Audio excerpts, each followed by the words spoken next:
On this episode of Enlace After Dark, some of the content discussed may be sensitive to our viewers and listeners.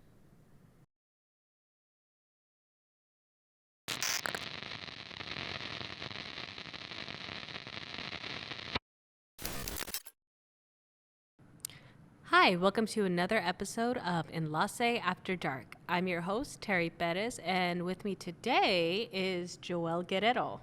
Hi, Terry. Thank you for having me. So instead of my co-host Art, we do have Joel, who's another Enlace team member. He works as our executive producer. So before we get this episode started, can you tell us what exactly your role is with Enlace? Sure. So I am the executive producer for the Enlace Media Studio.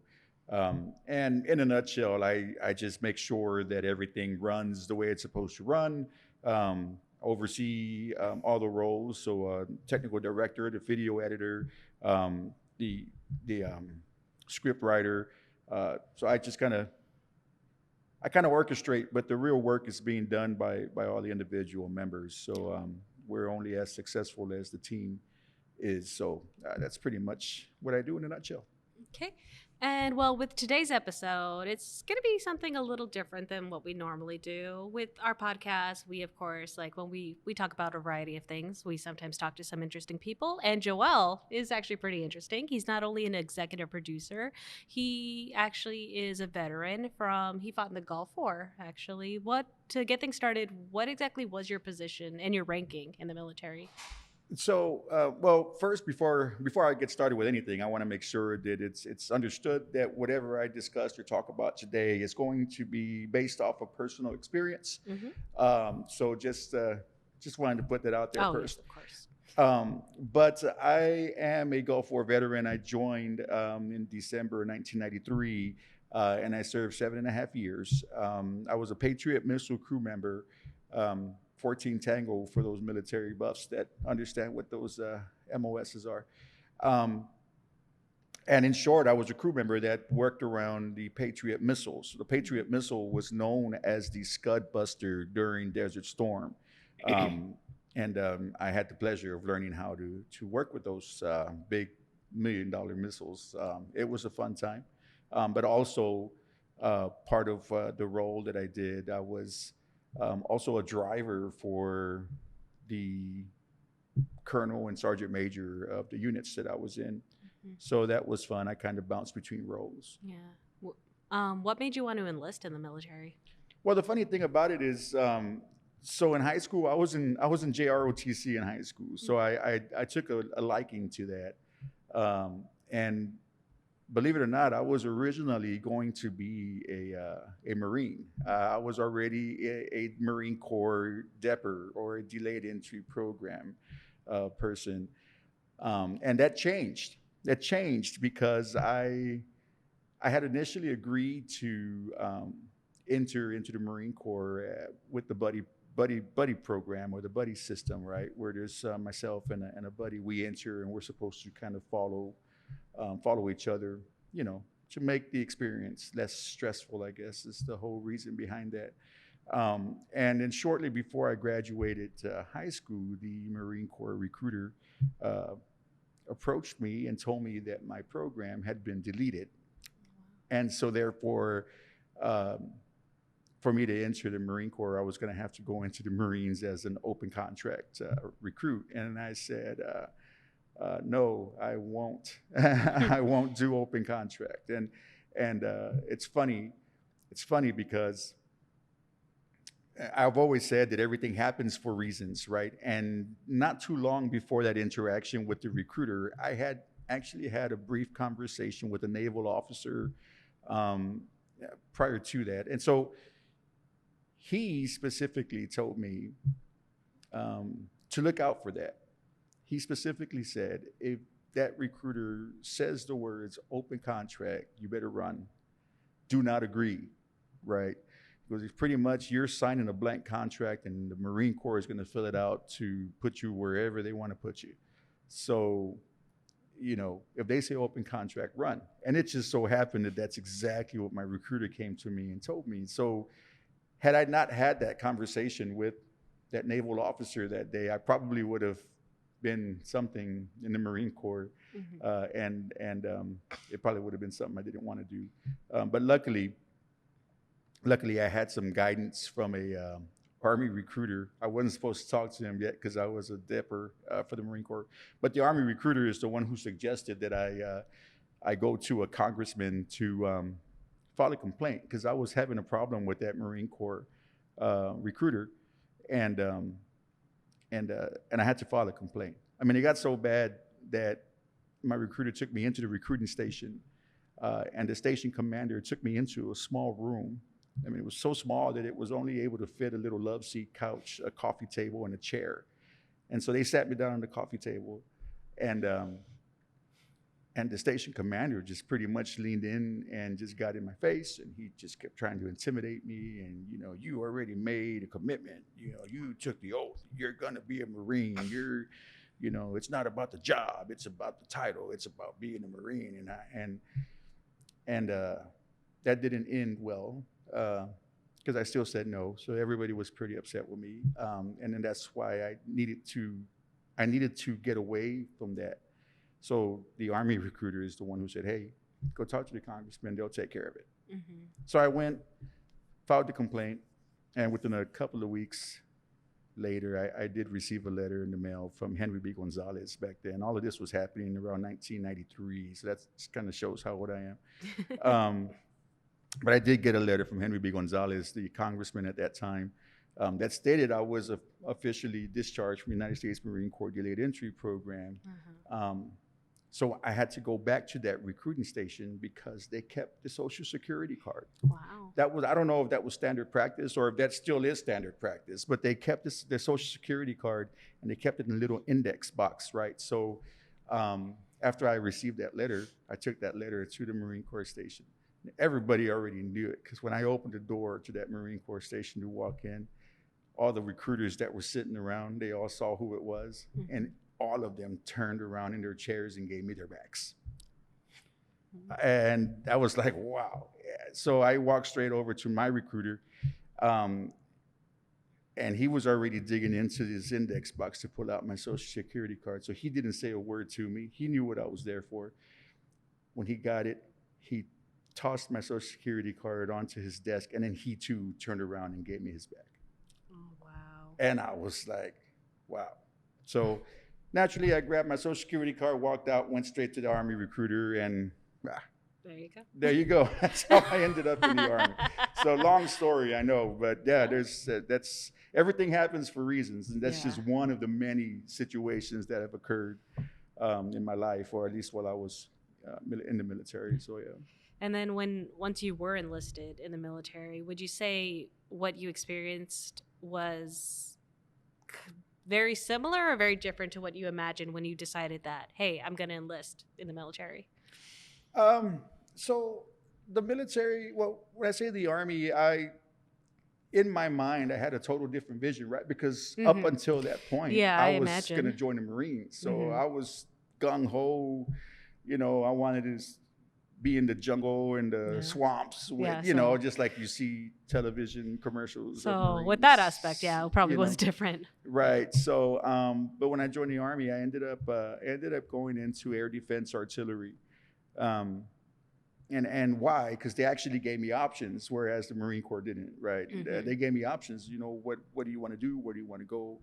And I was a mama's boy, right? So I will say that. And I said I didn't want to go too far from home. Yeah. So that was one of my stipulations is if you can keep me in Texas somewhere, I'll be fine.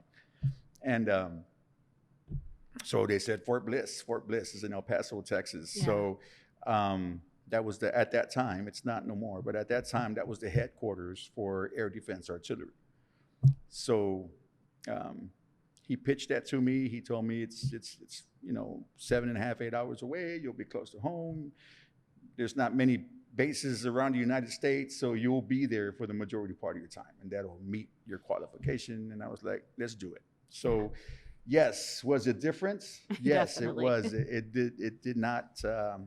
It wasn't what I was expecting it going in. However, you know, how do they say when you're handed lemons, you make lemonade? Lemonade, right? Yeah. Right. So I will say that I did enjoy my time while I was in. and I learned to adapt. Right. Yeah. And what was the basic training like?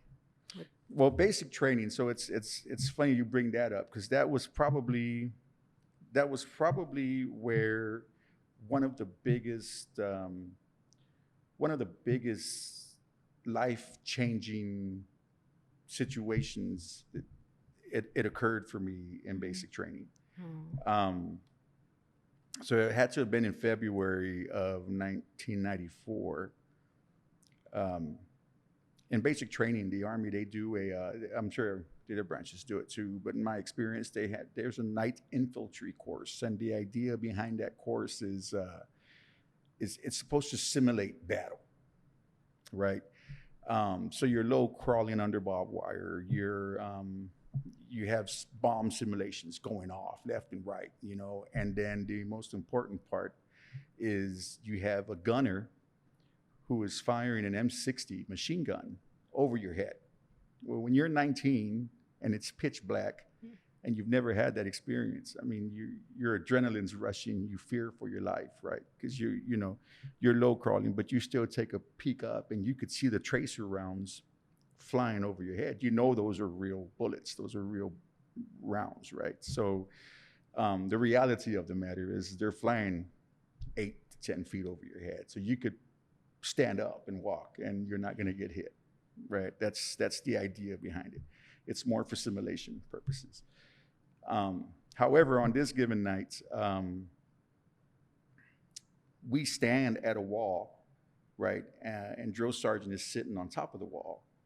And while he's there, he's, telling the next private to go, go, go, right? And at that time, we're supposed to jump, take the wall, and then we low crawl through the course. And then we have to make it all the way to the end. Well, I was next. I was next to take the wall. And the soldier behind me, my battle buddy, he tapped me on the shoulder. He said he wanted to go next. And I said, no, man, you're 19, you're competitive, no, it's my turn. I'm going to go next, right? So when drill sergeant waved his hand and said, go, as I was going to take the wall, he grabbed me, pulled me down, and he took the wall.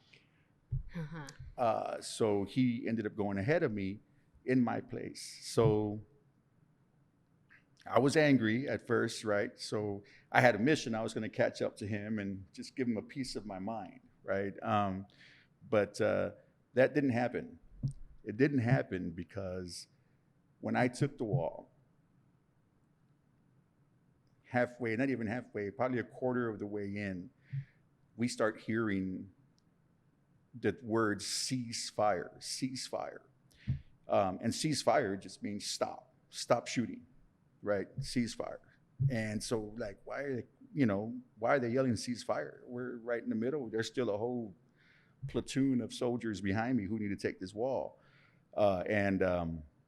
But they were yelling ceasefires. And back then, they didn't have the Humvees yet. They still had the old Cut V trucks. So they were like old pickup trucks that were painted green and stuff. Anyway, that's the trucks they were using out in the range that day, during that time. And so as they're yelling ceasefire, I look up and I'm seeing drill sergeants running in from the sides, and they're trying to get all the soldiers up from the course and running them out. At the same time, there are trucks coming in because it's pitch black, so that they could shine light, on the soldier that was laying on the ground. And when I stood up and I looked ahead, the soldier who grabbed me from the back and pulled me down and took my spot took a M60 round in his neck. Oh my God. And it came out his side. And needless to say, Private Duricio White lost his life that night. Oh, wow. And people die every day, but it's one thing when it happens right in front of you, and it's another thing when it should have been you. Yeah. So throughout the entire time that I was in the military, I always had that in the back of my mind. So whenever I would experience things that weren't so good, or negative things, you know, I always think, well, hey, you know, I shouldn't even be here. So, you know, don't take it for granted and just, you know, let it blow over, right? But yeah, so I mean, it was just when I stood up that day and saw the lights flashing on my battle buddy, I saw the drill sergeants doing compressions on him, and I saw the blood squirting out of his neck. And that vision will never leave me. So yeah, so basic training for me was a little bit different than most situations. You weren't know? even deployed yet, and already you saw like some Right. messed up stuff. You know, and you know, whatever, it is what it is. I mean, you know what you sign up for. Mm-hmm. You know, I just didn't think it was going to happen in basic training. Yeah, right? exactly. But yeah, so like I said, this is the second instance of everything happens for a reason, right? So if there's anything you're going to get from this conversation is divine intervention is real. Yeah. It wasn't my time to go. Yes. It wasn't my time. It just wasn't my time to go. Yeah. Not that day, at least. Yeah. Right? So basic training in a nutshell. That's what it was. Was that like the only like I'm pretty sure that was like pretty much after that, like basic training like just went off like no problem then afterwards. Anything yeah. After that situation, they did make some modifications to basic training for our specific class, only because it was you know, we all experienced that. Mm-hmm. But we still got the training we needed to get, and you know, it was still effective. It was I'm sure they made some modifications. That was the very first time though that I did attend a memorial service for a soldier, and it was the first time me seeing the memorial statue, right, where you have the combat boots with the weapon, and then the Kevlar sitting on top of it, with the soldiers' dog tags that are hanging on the weapon. Yeah. And then so just I never, when I hear taps, it always takes me back to that day. Oh my goodness. So every time I hear taps, it takes me back to that day. Yeah. I've seen many other memorial services, but that one will never escape me. I'm sure. But yeah, so yeah, that was basic training. Yeah. That was a good way to start Yeah. this one. Well, yeah. After basic training, like where were you deployed? Like where did you go? So, so my first duty station after basic training, I went to Germany. So I was in Ansbach, Germany, and I was there for 2 years. Now, the thing about Germany is, or just about any overseas duty station, you train hard. You train hard, but you know, at the same token, you party hard too, right? So I experienced a little bit of both. Over in Germany, we were constantly out in the field training, and I did deploy from Germany to Saudi Arabia, and that was my first of 3 deployments. And that was interesting because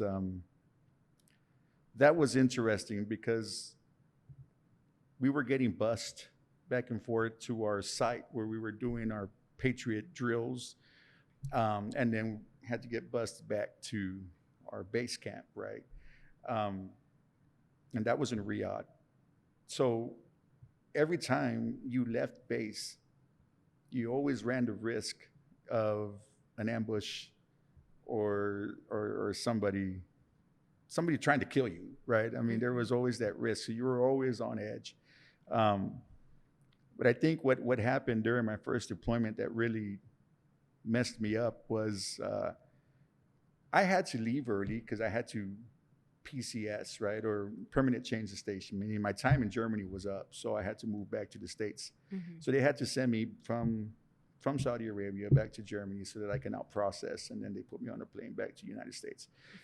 Thing about it is, when I was in Saudi Arabia, in Riyadh, they had to transport me to Dhahran, which is where the main Air Force they were there, right in Dhahran. The flight strip was there, so we entered the country and we left the country through Dhahran at that time.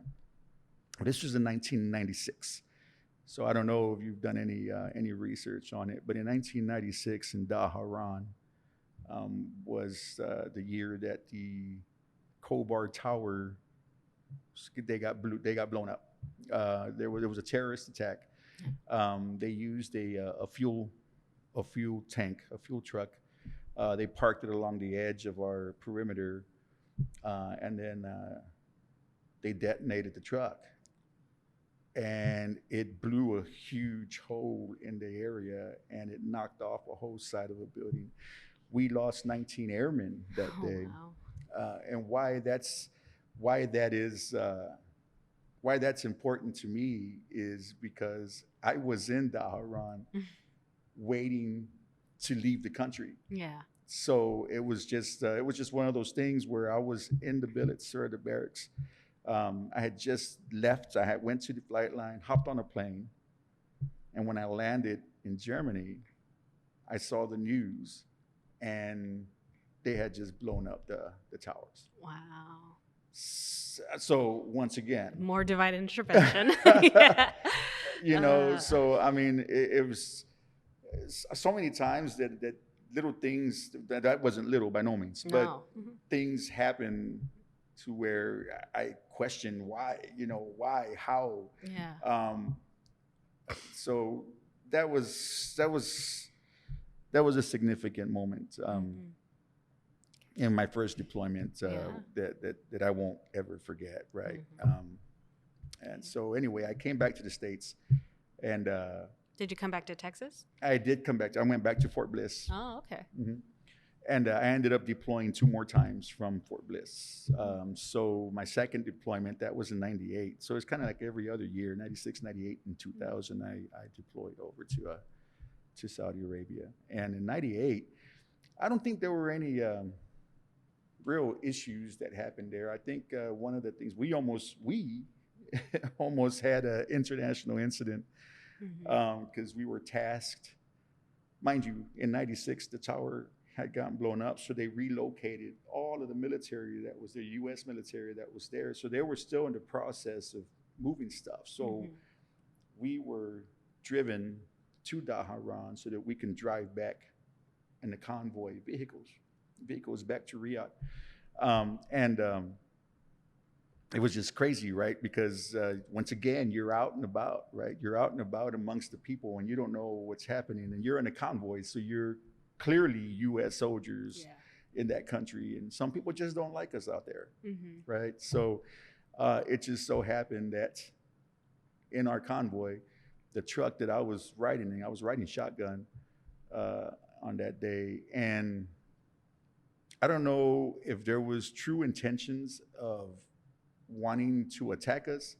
We didn't get shot, but it was almost like this little van, maybe a Mitsubishi kind of little van. It drove straight towards us like it was wanting to ram us. So the driver at that point in time, he avoided that impact, but in doing so, we ended up spinning full circle on this freeway on the way to Riyadh. Mind you, we were in a 10-ton 8x8 tractor trailer. It's eight wheels, so it's a big truck.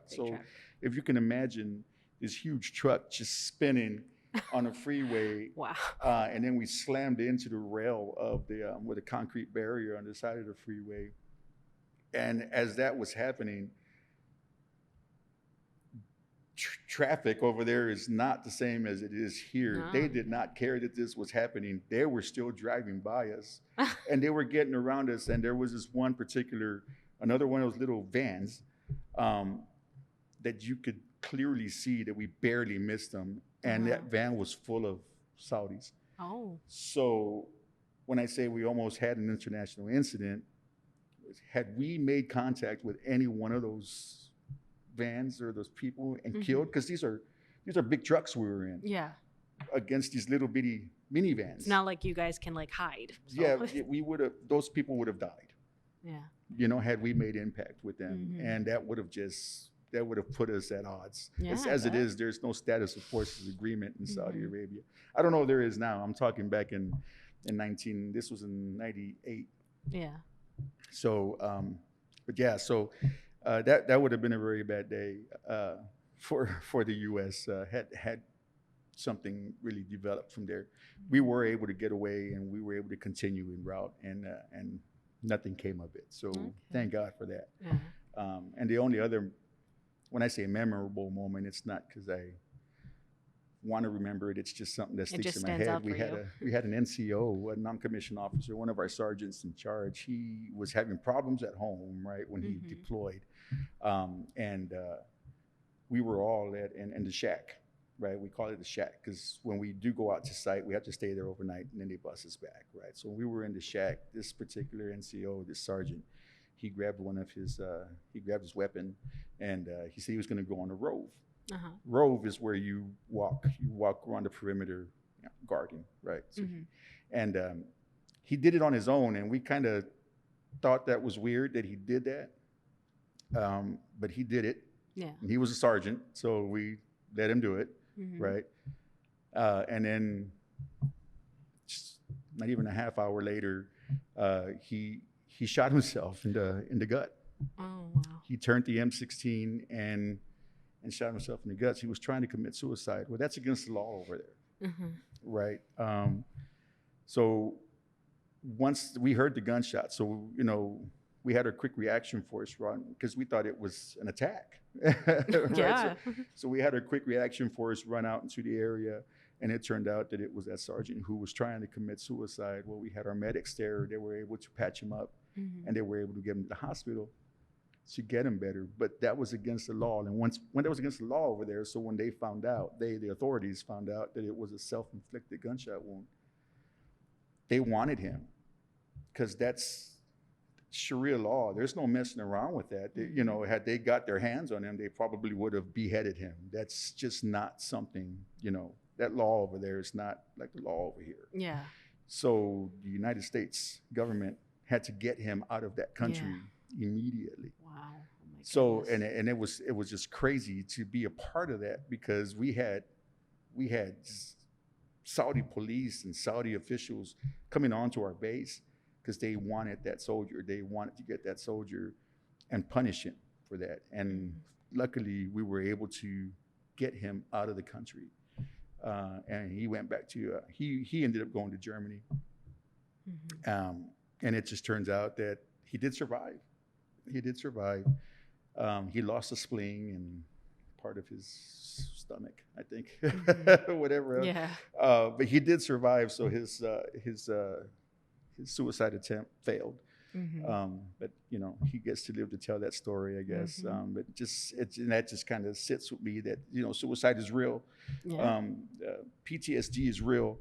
And it's real, man. People that can't handle that kind of stuff, they when you're in that mindset, you can just do things that are normally done, right? So yeah, that was my second deployment. That was just a second. Yeah, that was just my second. You were deployed at, I forgot how many times? Like I did 3 times. Three three deployments. times. Oh, what was the third one? And the third one, I was recruited to go and be a driver for the Third Army Arson Commander. So we were able to. I was driving out in the public again, right? Except I was the driver, and so we were in suburban trucks, suburban vehicles, and I was having to take this colonel and this sergeant major out to the different meetings. So we did make several stops to the U.S. Embassy. We were constantly out in different locations, and there was always a fear that once again we were going to get ambushed and whatnot. And there was one point in time, so this is the next divine intervention. There was this one time that we were at the embassy, and he did his thing, whatnot. We drove off out of the compound where the U.S. Embassy was at. And as soon as we hopped on the freeway, the colonel's getting a call on his satellite phone, on his satellite phone, trying to find out where we were at, what's going on, what our status was, because a car bomb had just went off. It exploded right in the area where I was at. And I was like, oh my God. I mean, we had been going there regularly. So if anybody was looking at that area, they would have seen that we were there regularly. So it was a pattern. So they picked up on the pattern. And fortunately for me, they didn't get the timing right because luckily we were off the compound when that car bomb went off. So once again, divine intervention, right? Yeah. I just escaped. I could say I escaped death there. That's the third time I had escaped death. Yeah. And you know, and I think back then, I think that was the bombing in 2000. So now we're into 2000. Okay. This is my third one. In 2000, there was the bombing of the USS Cole that happened out in Yemen. So there was a buildup of forces that was taking place at that point. And I thought for the first time that I was actually going to see combat. So mind you, all of these things that happened was not even in the midst of combat. It was things that happened. But in this particular case, we were building up of forces. We were getting ready to go fight, and luckily, before any moves were made, they called it off. And so fortunately, we didn't have to go in and actually get into any combat situations. So once again, I think my life was spared several times during my time in. And like I said, this is just my personal story. It's not everybody's. I would never compare myself to those of the infantry who are out there kicking in doors. I mean, much respect to those guys. But yeah, that was it. And then once you got back home to the States, what was it like transitioning back to being a civilian? That's a good question because I'm still dealing with that. I still deal with that, and it's been many years. I got out in 2001, so it's somewhat 12 years. Yeah, it's 12 years 2023 out. now, so yeah. You know, and it was tough. It was tough transitioning because there's just the right way to do things. And when you're not doing things the right way, I was the one to call you out on it. You know, that's wrong. Yeah. You know, you're not managing correctly. You're not doing this correctly. And you know, in my life, I think we had a situation where I had to raise my nieces and my nephew. And looking back, I feel bad for them now because they caught me they had to move in with me during the time when I was trying to transition still, right? And they caught my wrath, unfortunately. You know, I was, you know, when it was time to do things, I made sure that they were doing them on time, on task. And if they didn't do it right, I was the guy who was knocking everything off of the shelves and making them do it over. You know, if they tell me that they were done cleaning, I went and I would move the furniture out of the way. And if I saw dust there, I made them do it all again. You know, I was pretty tough. Only because it worked for me, right? You know, when you're 18, 19 years old, you need guidance. You need discipline. Definitely. You need to have that stuff instilled in you, and it worked. Right when I joined basic training, it worked. Right, it made me the person I am today.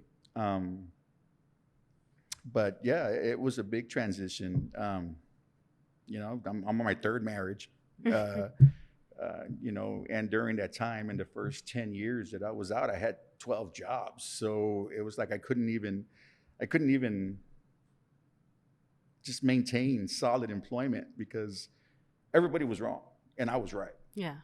You know, and it was tough, you know, just living regular life. And I wanted to go back in. But on two separate occasions, I did reach out to a recruiter. And on the first occasion, when I reached out to a recruiter to go back in, I ended up getting sick. And then when I went to the doctor, they had said that I developed high blood pressure and some other ailments that it was going to require a waiver and yada, yada, yada. And so that opportunity just didn't happen, right, for me to go back in. However, during the second time, I was going to go back in. I was going to try to go back in. I ended up hurting my knee at that point. And so they said, yo, man, you're getting older. Your body's breaking down. We can sign a waiver for you, but, the only opening they were going to have was for infantry. And so it was decided against. I decided against it at that point for those reasons. And one of the other main reasons is like, hey, man, I pressed my luck already enough. I escaped death at least 3 times. Why am I going to push the envelope? So it was at that point that I had to just make the decision that, hey, my military time is done, right? And then I just had to accept that I'm a civilian, and that's where I had to really start learning how to transition into civilian life. And like I said, I still deal with that now. It's been a long time, but I'm still dealing with that today. You think now that as the years gone on, you've gotten a little better, Yeah. I'm not where I want to be, but am I better than what I was, 10 years ago? Yeah. I can say so. I mean, hell, I was able to come back to school and finally finish at this age, right? I was able to finally, get to the end here and hopefully get this degree here at the end of the semester. But yeah, I mean, that was something I would have never done. Yeah. Those years ago, I would have never committed to that.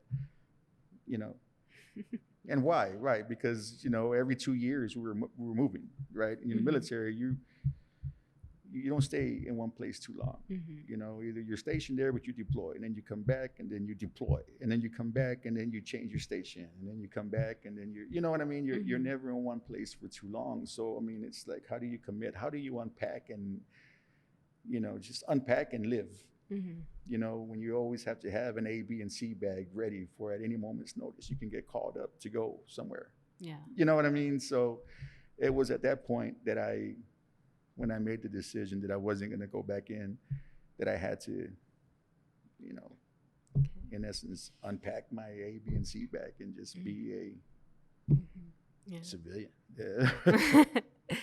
All right. And well, you already told me plenty, and thank you again so much for sharing your stories. But if there is one thing that you want people, like civilians, to know about military life, whether it's Army, Navy, Marine, just the military in general, if they were to know one thing about that kind of life, what is something you think they should know? It's real, man. The struggles are real, and I hope people can be a little more sympathetic, right? Because a lot of times you hear these soldiers who have PTSD, and they get in trouble, right? They get in trouble with the law because they do something, and I've heard it myself, right? Where it's on the news that, PTSD, soldier with PTSD, veteran PTSD. And then you'll hear someone off to the side, there goes another loser trying to use PTSD as a reason for his breaking the law. No, that's not the case. Yeah. He's not using that as a scapegoat or as an excuse to do stuff. He knows what's right from wrong. She knows what's right from wrong, but you don't know what happens in the mind, right? And that can cause people to do things that they normally wouldn't do. Yeah. So it's real. PTSD is real. I do suffer from that as well. And it's real.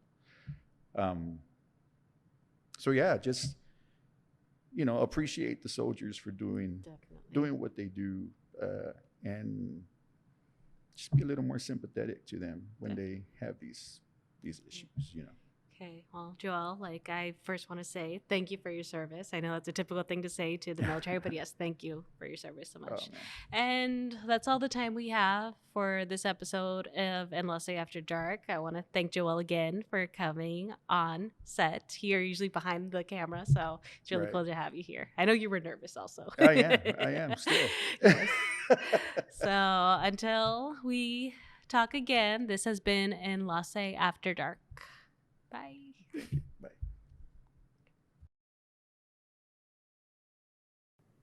If you or someone you know is struggling with mental health illness, you can reach to the Suicide and Crisis Hotline by calling or texting 988.